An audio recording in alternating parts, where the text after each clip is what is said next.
বিশ্ববিদ্যালয়।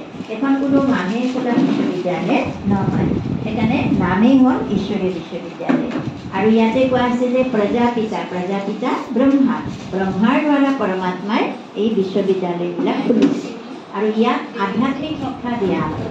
যেনেকৈ ভাৰতত কোৱা হয় আধ্যাত্মিকতাৰ গুৰু, যে আজি আমাৰ ভাৰতত আধ্যাত্মিকতাৰ যি শিক্ষা হয়, নৈতিক শিক্ষা, এই শিক্ষা নোহোৱা হৈ গৈছে। নৈতিকতাৰ পতন হৈছে। আজি স্কুল কলেজৰ অভাৱ নাই, অফিচ কাছাৰী বা মেডিকেল আদিৰ অভাৱ নাই, কিন্তু দিনে দিনে যিমানে মেডিকেলৰ মানে ডক্টৰ ইঞ্জিনিয়াৰ বাঢ়িছে সিমানে মানুহৰ দুখ দৰদো বাঢ়ি গৈছে। তো সেইকাৰণে ইয়াৰ নিৰ্মূল কৰাৰ কাৰণে আধ্যাত্মিক শিক্ষা লাগিব। আধ্যাত্মিক শিক্ষা মানে হৈছে আত্মা পৰমাত্মাক জানা, পিতাক জানা। আমি যদি পৰমাত্মা পিতাকে নাজানো, বাকী দুনিয়াৰ কথা জানি একো লাভ নাই। আমি দুনিয়াৰ চব কথা জানো, কিন্তু পৰমাত্মাক নাজানো, আচল পিতাকে নাজানো। পিতাক যদি নাজানো তেতিয়াহ'লে মোক ৰক্ষা কোনে কৰিব, মোক ভাল পথ কোনে দিব, কোনো দিব নোৱাৰে। সেইকাৰণে পৰমাত্মাই এই ঈশ্বৰীয় বিশ্ববিদ্যালয় প্ৰতিষ্ঠা কৰে 1936 চনত। আৰু সেয়া প্ৰতিষ্ঠা হয় পাকিস্তান হায়দৰাবাদত।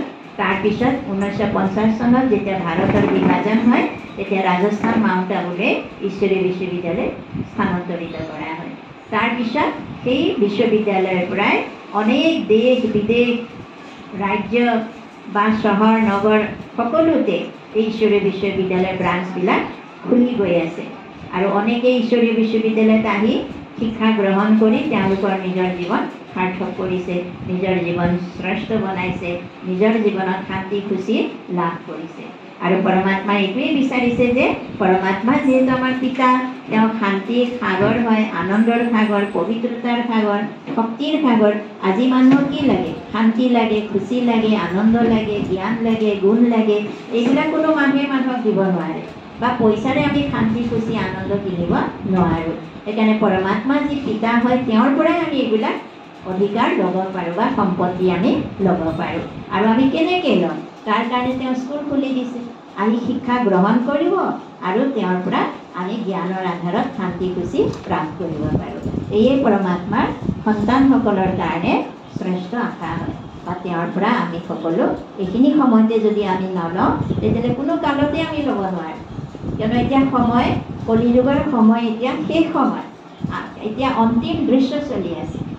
অন্তিম সময়তে পৰমাত্মাই যেতিয়া কোৱা হয়, ভক্তিকালত কয়, যেতিয়া অধৰ্ম হয়, অতি ধৰ্মৰ গ্লানি হয়, তেতিয়া ভগৱান আহে। এতিয়া আমি কি দেখিছোঁ? ধৰ্মৰ অতি গ্লানি হৈছে, অতি অধৰ্ম হৈছে, অতি দুখ হৈছে, অতি অত্যাচাৰ অনাচাৰ, অতি ভ্ৰষ্ট। অতিৰ পিছত অন্ত হ'বই। অন্তৰ কাৰণেই পৰমাত্মা আহিছে। আৰু আমি পিতাক জানি পিতাৰ পৰা ল'ব লাগে। সেইকাৰণে কোৱা হৈছে ৰক্ষাবন্ধন, মানে পৰমাত্মাৰ লগত আমি যেতিয়া মনৰ সম্বন্ধ বান্ধিম তেতিয়াহে আমি দুখ দৰদ ৰোগ ব্যাধিৰ পৰা ৰক্ষা পাম, নহ'লে ৰক্ষা আমি নাপাম। হ'লে আমাৰ টকা পইচা আছে, কিন্তু আমি ৰোগ ব্যাধিক আমি টকা পইচাৰেও আমি আঁতৰাব নোৱাৰোঁ। মনৰ দুখ বা অশান্তি, কাজিয়া পেচাল এইবিলাক পইচাৰে শেষ কৰিব নোৱাৰে। আমাক জ্ঞান লাগিব, শক্তি লাগিব, সেইবিলাক পৰমাত্মাৰ পৰা পায়। সেইকাৰণে আপোনালোককো পুনৰ অনুৰোধ জনালোঁ যে ঈশ্বৰীয় বিশ্ববিদ্যালয়ত আহি আধ্যাত্মিক শিক্ষা গ্ৰহণ কৰি নিজৰ জীৱনতো শান্তি খুচি আনক আৰু অনেকক ঘৰ গৃহস্থীকো শান্তি খুচি প্ৰদান কৰক। এইখিনিয়ে ভগৱানৰ দ্বাৰা আপোনালোকৰ ওচৰত আশা ৰাখিছোঁ আৰু মোৰ বক্তব্য সামৰণি মাৰিছোঁ।